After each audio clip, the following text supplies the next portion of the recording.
Gente, este é o 6º episódio de uma série longa que eu estou fazendo aqui, que vai só terminar em abril. Se você não sabe, não está ligado, perdeu, não sabe o que está acontecendo, vou te dar um conselho.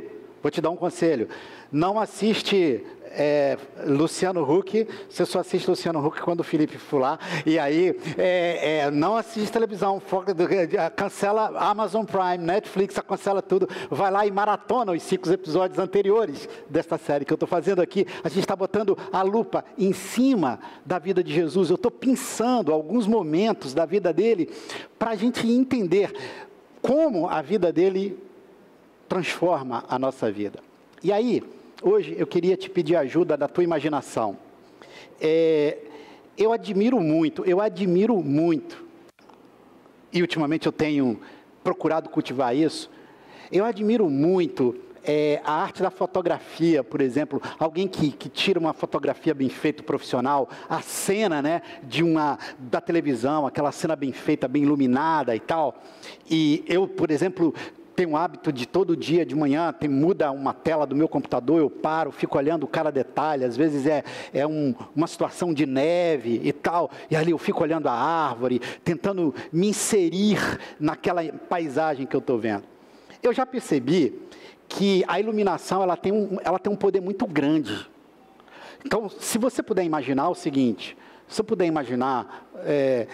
imagina que se nós tivéssemos aqui agora uma iluminação profissional, e nós quiséssemos, eu olhei para o bispo agora, me lembrei de que foi feito um evento aqui, que a iluminação mudou absolutamente tudo, né? Você olhava ali e disse, essa não é a CPBT, né? Porque tinha luz para todo lado aqui. Imagina esse cenário, cara. E você imagina se você quisesse, no ato de iluminação, esconder minha testa. Eu acho que dava para fazer isso, não dava? Né? Então, o que você fazia? Você metia a luz para um lado, para o outro e tal. Ou, se você quisesse fazer com que todo mundo que olhasse essa cena, você quisesse iluminar, ou quisesse destacar, quisesse colocar a ênfase sobre aquele pão, a uva e aquele cântaro ali. A gente criaria todo um processo de iluminação onde você jogaria a luz ali. Agora, por favor, preste atenção. Na hora que a gente jogasse a luz ali, nós não estávamos negando todo o outro cenário, era só o momento de iluminar um ponto. Há momentos na nossa vida que a gente precisa mexer a luz. Tipo assim, a gente precisa botar a luz em cima de uma coisa, não esquecendo a outra, mas a gente precisa colocar a luz em cima de uma coisa. E sabe o que pode acontecer conosco? Durante toda a história, durante 1000 anos, durante 2000 anos, pode ser que todas as vezes, ou quase todas as vezes, que a gente fala de Jesus, a luz está em cima de um ponto. E dá a sensação de que porque a luz está em cima daquele ponto, Jesus parece que é só aquilo. A mensagem, a vida dele parece que é só aquilo. Do que eu estou falando? Vamos lá. Eu e você vivemos numa sociedade muito focada em resultado. A gente é julgado por resultado o tempo todo. Olha, eu não estou me referindo somente no trabalho, eu estou me referindo em casa. O almoço de domingo, muitas vezes, pode ter uma lógica de resultado escondida.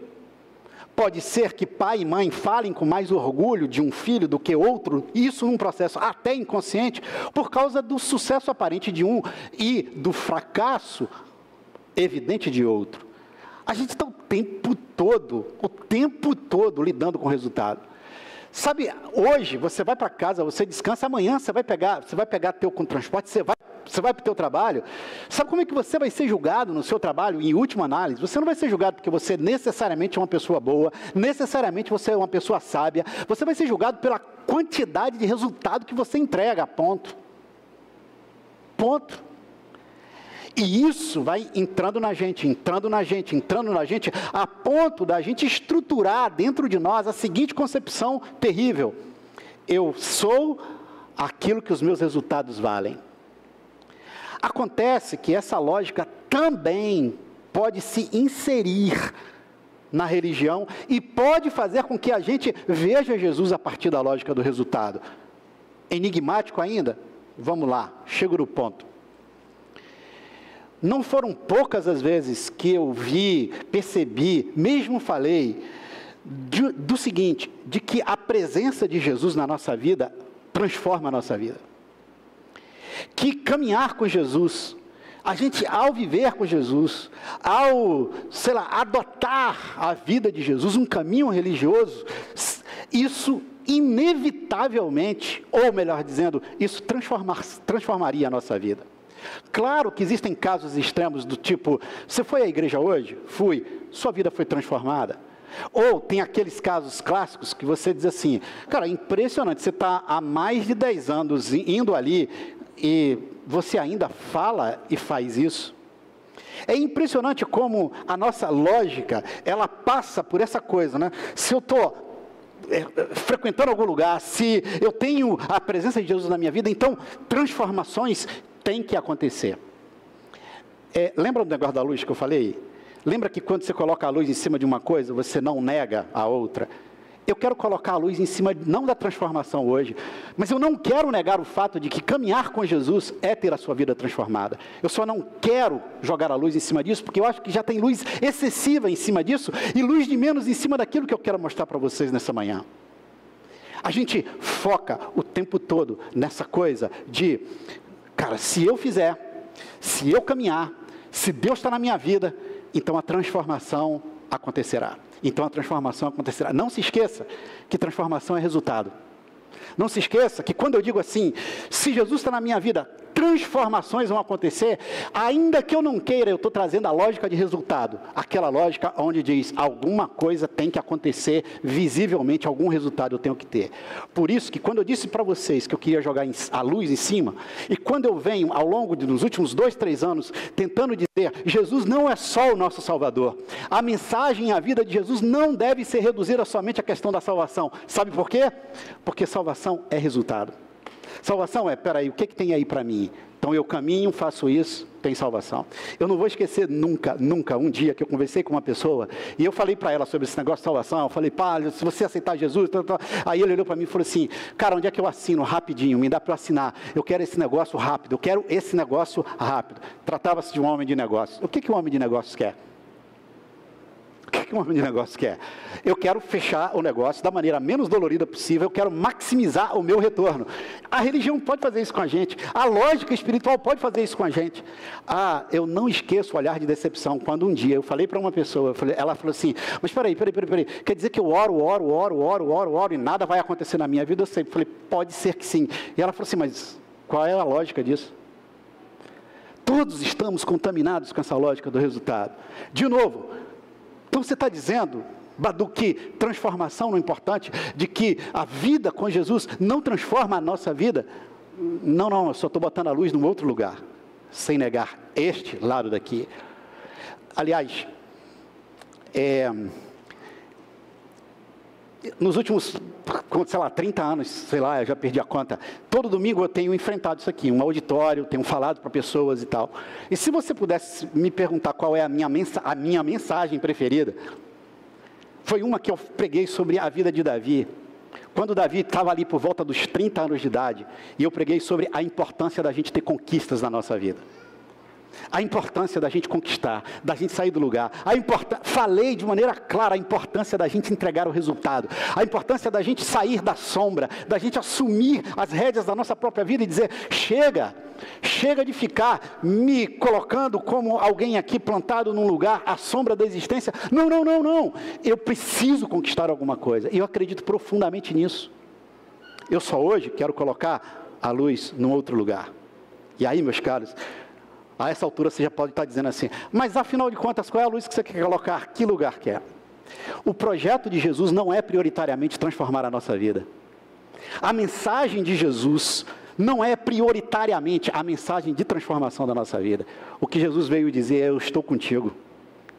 O foco não está na transformação, o foco está na companhia, na presença viva dele.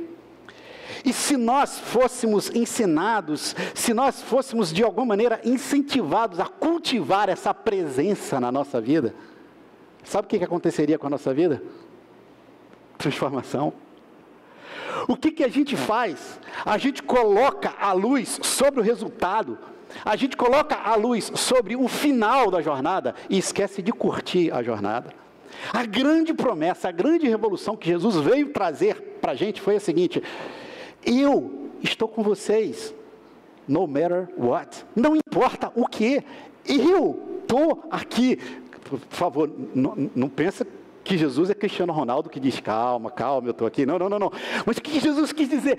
Eu estou aqui. Eu estou aqui. Eu estou contigo. Eu posso dizer um negócio para você.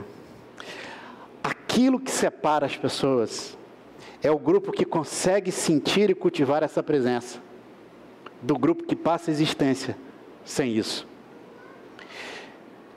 Pensa comigo uma coisa. A gente tem uma imagem muito pacífica de Jesus, mas a vida de Jesus foi muito conflituosa, gente. Jesus viveu muito conflito, não foi pouco. E a principal fonte de conflito que ele teve foi com a galera da religião institucionalizada.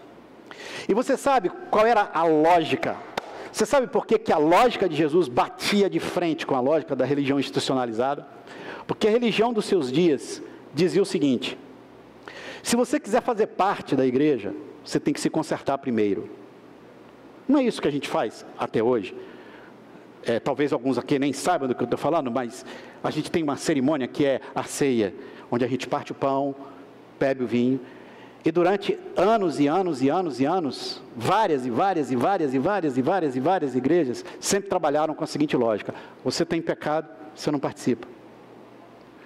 O que acontece? O que faz? Eu fiz alguma coisa de errado, sou cortado como membro. Qual é a lógica da religião? Você se conserta e então você faz parte do nosso grupo. Por outras palavras, entrega o resultado primeiro, se transforma primeiro, e depois você faz parte do nosso grupo. Aí aparece Jesus e fala uma outra coisa. Ele diz: vem comigo, transformação no processo. Vem fazer parte da minha jornada, do jeito que você está, do lugar que você está, com o jeito que você é. Vem caminhar comigo. Vem caminhar comigo. Sabe uma das coisas que pode mais ferir um filho sensível? É quando você, pai, mãe, sempre pergunta a ele como estão as coisas no trabalho e nunca pergunta a ele como está o coração dele. Porque como estão as coisas no trabalho sempre aponta para resultado. Como está o coração aponta para companhia. Existem casos até onde a gente não sabe conversar nada fora do resultado. Como se eu dissesse assim: se eu caminho com Deus, eu tenho que caminhar sempre vencendo. Tem que ter algum resultado. E se eu simplesmente lembrar que Jesus disse para mim e fez por mim a coisa mais preciosa que alguém pode fazer. Aqui estou eu. E Jesus senta do meu lado e diz: vou caminhar a vida contigo. E eu posso te dizer que todas as pessoas que cultivam essa presença, inevitavelmente, vão ter as suas vidas transformadas. É como se Jesus chegasse para a gente e dissesse assim: olha, eu quero ficar com você. O que vai acontecer dessa relação? Não vamos falar disso. Deixa esse negócio acontecer. Tem uma cena de um personagem bíblico, e eu já estou indo para o final, no Antigo Testamento, que para mim é uma das cenas mais belas da Bíblia, que era um cara chamado Moisés. E Moisés teve um encontro com Deus no alto da montanha. E do alto da montanha, Deus se apresenta assim com a luz e trovões rebombando, tal. E aí, Moisés, depois desse encontro, desce. Só que quando ele desce com o rosto brilhando, porque o encontro dele com a luz foi de tal força que o rosto dele brilhava. Agora, a coisa mais linda que eu acho nesse relato é a seguinte: Moisés não sabia que o rosto dele estava brilhando, mas o rosto brilhava. O nosso brilho mais poderoso é aquele que a gente não sabe.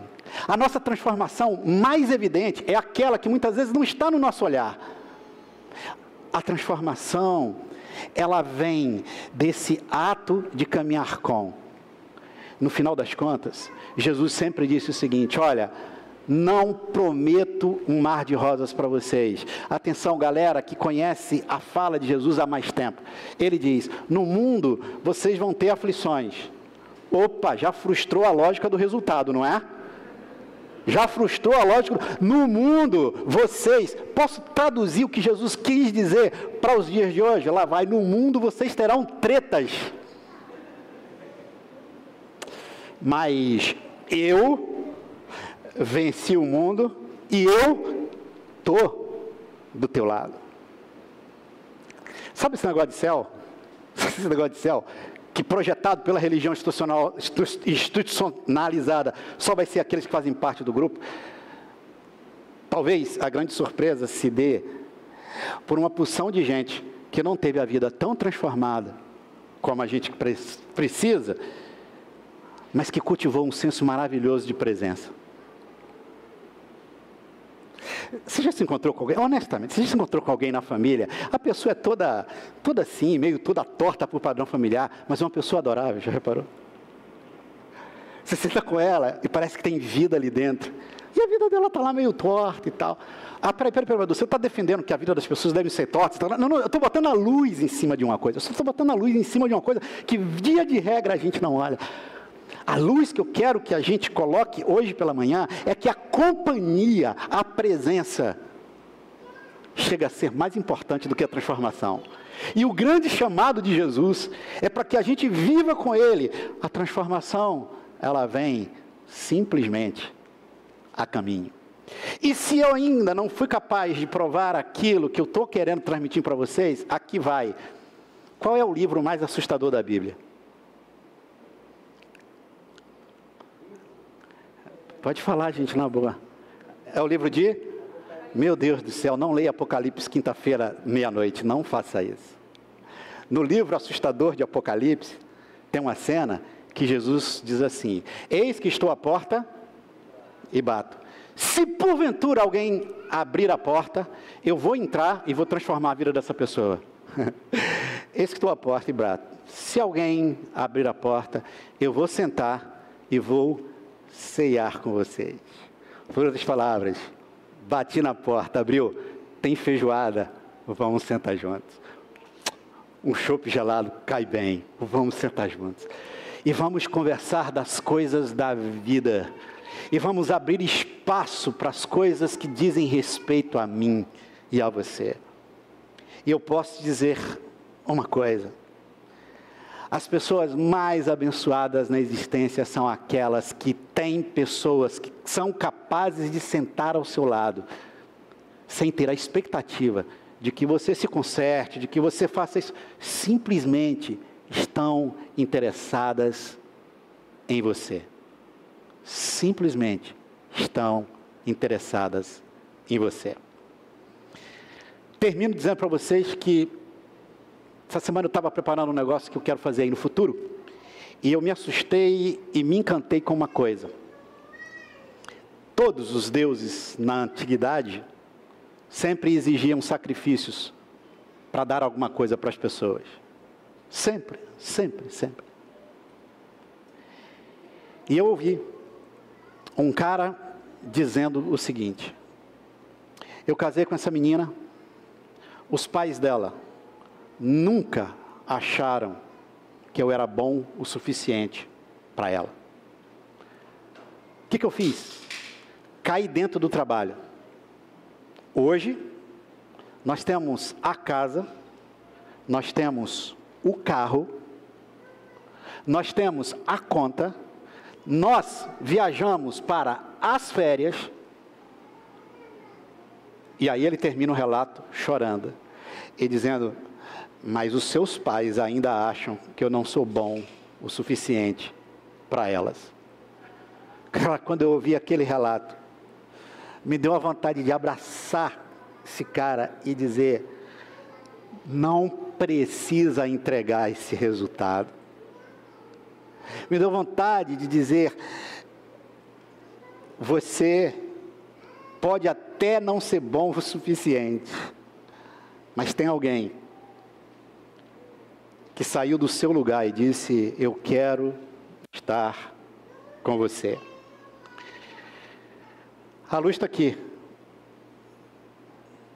Eu vou ampliar, mas por favor, foco na companhia, na presença. Deixa a transformação ir fazendo do nosso rosto brilhar, sem que a gente perceba necessariamente. E se o resultado não vem, eu me apego na presença. E hoje eu quero dar a mim e a você uma bênção diferente.